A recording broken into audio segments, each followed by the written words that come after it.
Kamusta sa inyong lahat dyan? Okay. May nagtanong sa akin kung okay na ako. Kasi nakikita na palagi akong nagtatawa, parang okay lang lahat. Sa totoo, para akong nasa death row. O kaya, time bomb. Kasi ano stage 4 cancer,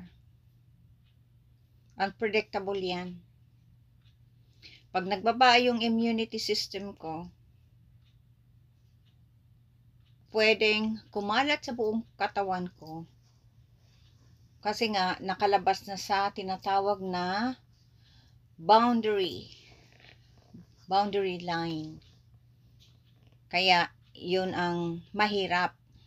Okay lang kung stage 1, stage 2. Pag stage 3 and stage 4 ay 95% pwedeng bumalik kapag nagbaba ang immune system. Yan. Kaya mahirap na magkasakit.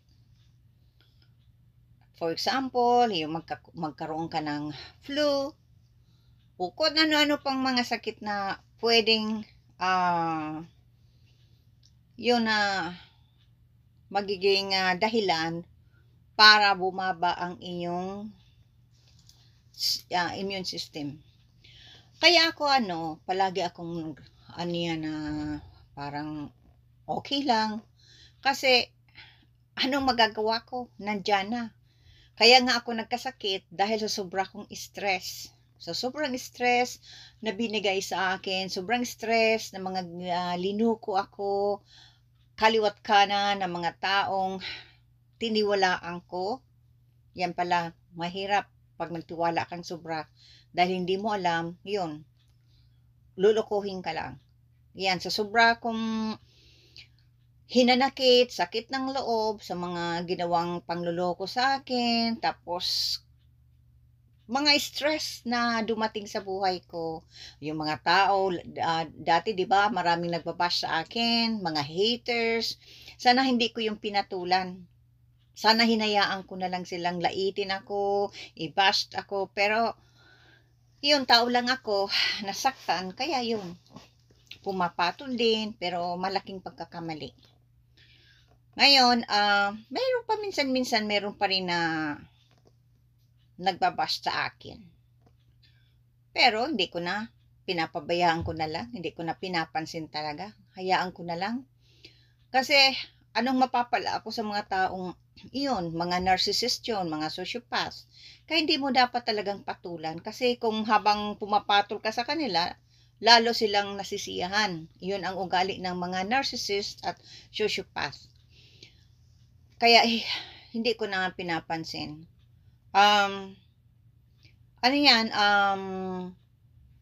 Ayoko ma-stress. Kasi yan ang dahilan kung bakit ako nagkasakit. Sobra kong stress.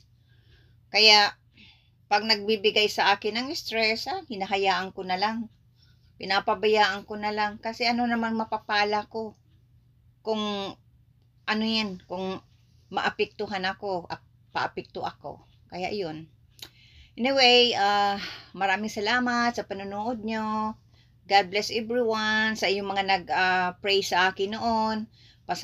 Pinapasalamatan ko talaga at appreciate ko ang kabutihan nyo. Yan, nandito ako sa aking kwarto, nakasuot ng pangbahay. O, tingnan nyo naman, pangbahay. At palagi ako nakapula kasi yun ang paborito ko. Lobat na.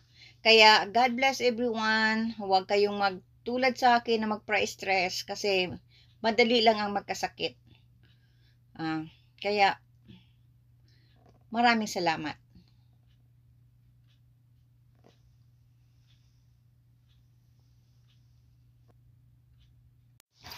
Hello.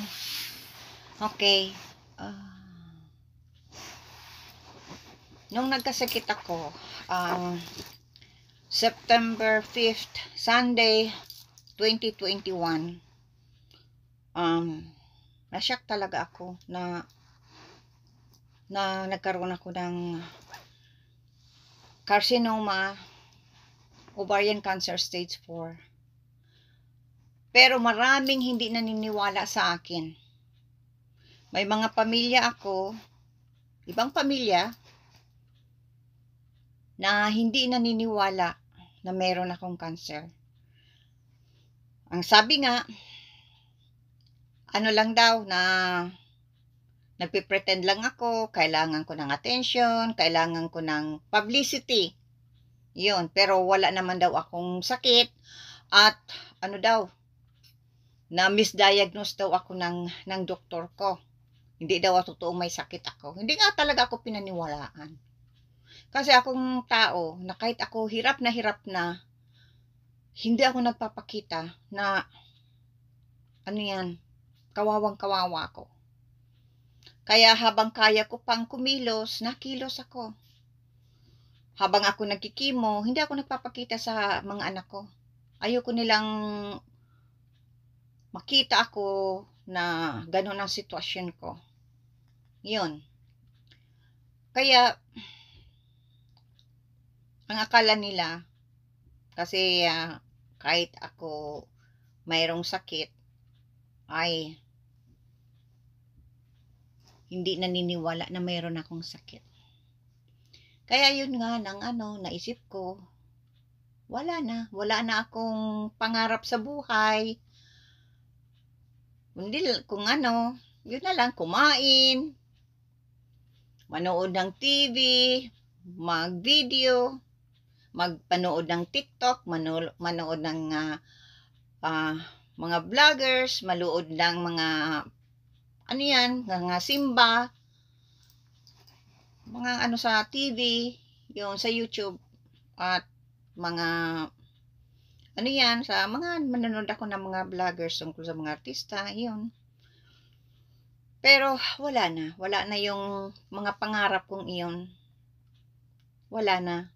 Hindi talaga yung para sa akin. Dahil kung para sa akin yun, sana hindi ako naloko kaliwat kanan. Noon pa lang magiging okay na.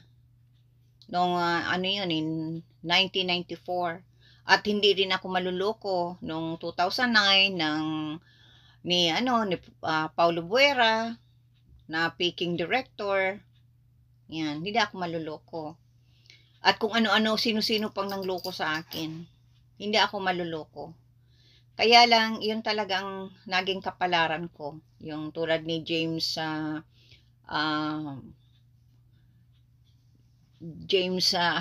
kinalimutan ko na. James Martinez. Yan, naloko ako at pinagchismis pa ako. Yun, nakaano pa yun sa akin. Sobrang stress ko. Na pinagchismis ako, siniraan pa ako. Ikaw ha? Linoko mo na ako. Siraan mo pa ako. Ikaw din. Paulo Buera. Linoko mo na ako. Pero inuto-uto mo pa ako. Kayong mga nangloko sa akin. Pero siniraan nyo ako. Pinagkukwento nyo na yung nagpalinis kayo sa sarili nyo. At alam nyo, naliloko nyo ako. Nandito sa akin ang mga resibo ng mga pangluloko nyo sa akin. Pero anong ginawa nyo sa akin kaysa mag-sorry kayo? Pinalinis nyo ang pagkatao nyo at siraan nyo ako at iyong pang dahilan kung bakit ako nagkasakit.